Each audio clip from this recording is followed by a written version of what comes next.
Paula Deen, good morning. It's nice to see you. Good morning, dear. It's nice to be here. You were going to be here Friday. You basically said you were exhausted. You told me you were distraught. How are you doing today?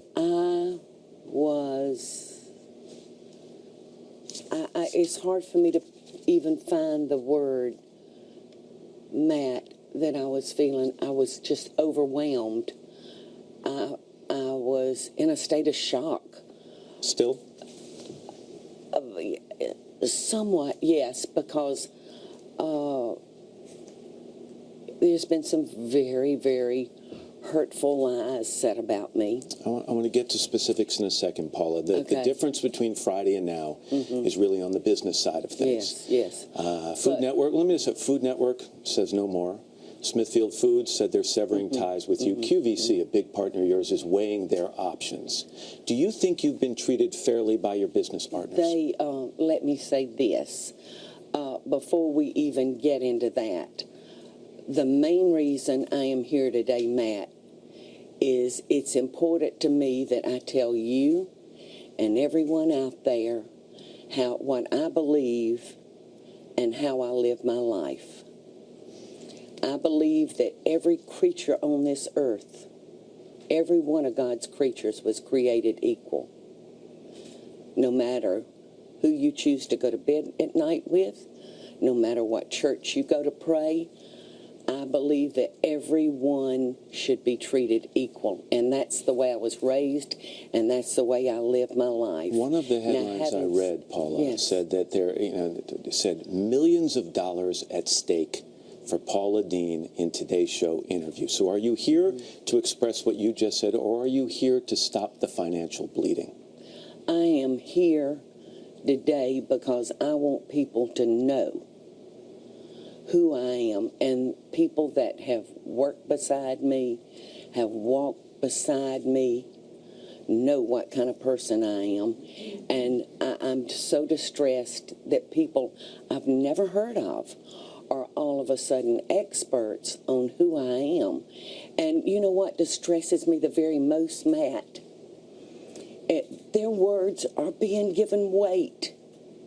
Well, they're having an impact, Paula. Let's stay on the business side for a second. Okay. Do you think you've been treated fairly by the companies that have now distanced themselves from you? You are a cook, but you're also a businesswoman. You're the head of a brand. You understand the bottom line. You understand image. Yes. Given the same circumstances, would you have fired you? Would I have fired me? Knowing me? No. I'm very lucky in this aspect, Matt. I'm so fortunate that so many of my partners that know who I am have decided to stand by me. QVC has not dropped me.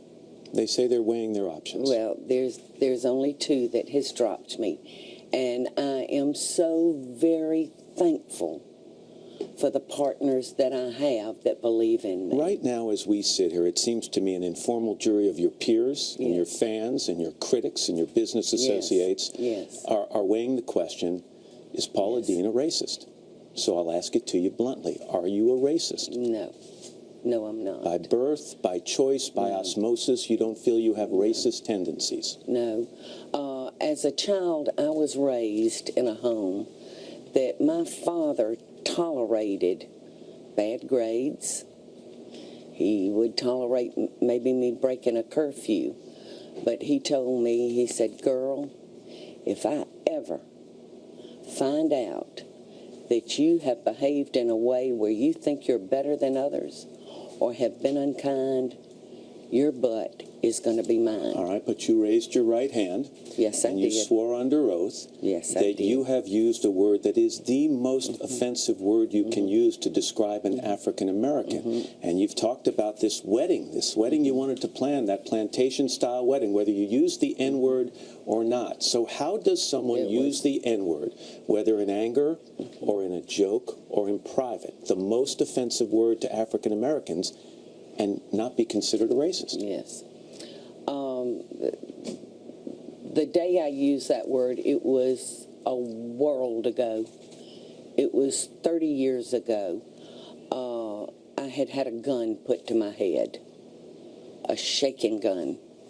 because the man that had the gun to my head, unbeknown to me, was my customer at the main office. But didn't you also And admit, I had Paul, that you used the word on other occasions? No. So you have, other than No. that one time in the bank, a robbery Right. attempt, you're telling me you Yes. have never used the I have N-word. never. They asked me in all of my 66 years on earth, had I ever used it.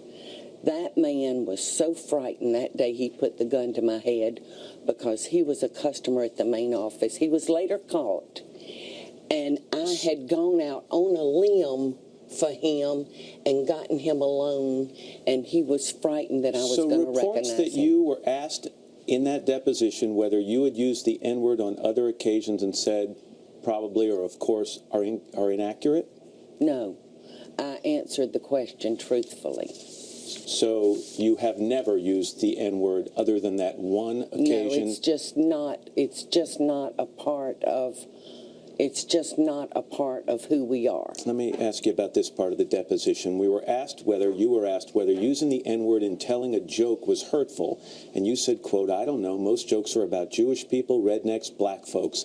I didn't make up the jokes. They usually target, though, a group. I can't myself determine what offends another person." That last sentence gets me. I can't myself determine what offends another person. Do you have any doubt in your mind that African Americans are offended by the N-word? I don't know, Matt. I have asked myself that so many times because it's very distressing for me to go into my kitchens and I hear what these young people are calling each other. It's very, very distressing. You've never joined in on that language? No, absolutely not. It's very distressing.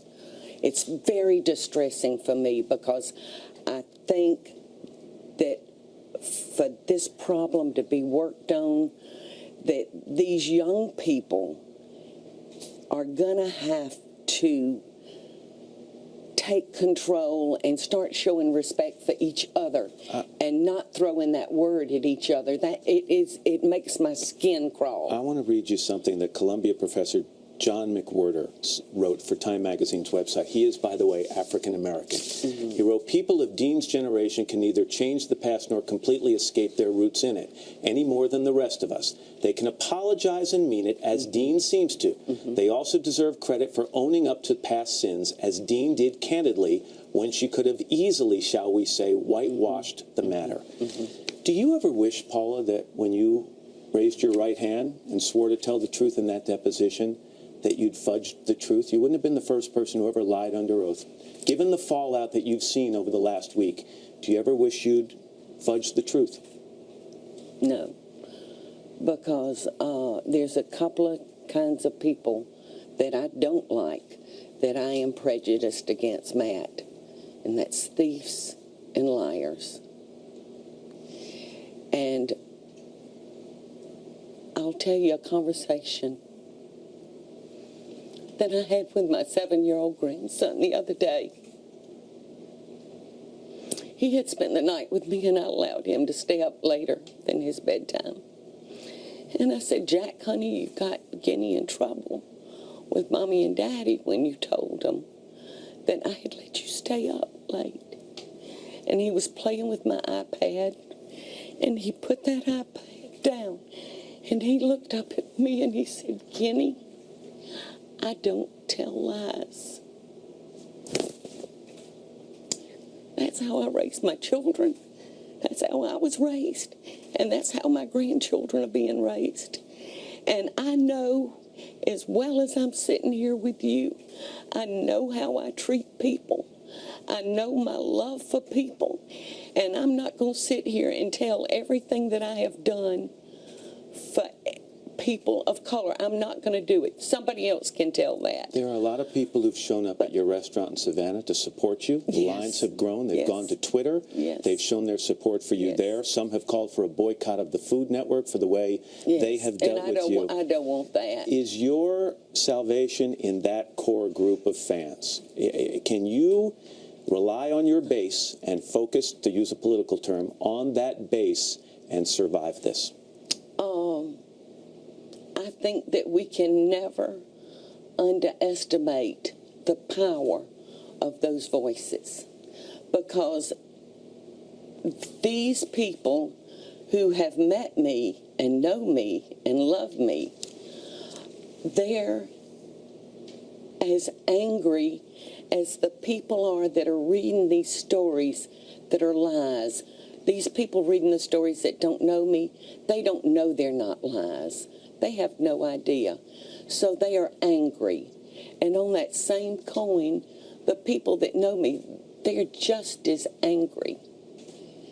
And I have apologized. I would never, and I can truthfully say in my life, I have never with any intention hurt anybody on purpose, and I never would. And there's not another side of this personality that we see on TV, this warm, sugary, sweet, even sassy girl of the South. There isn't a side of you that is intolerant and perhaps views others as not equal? No.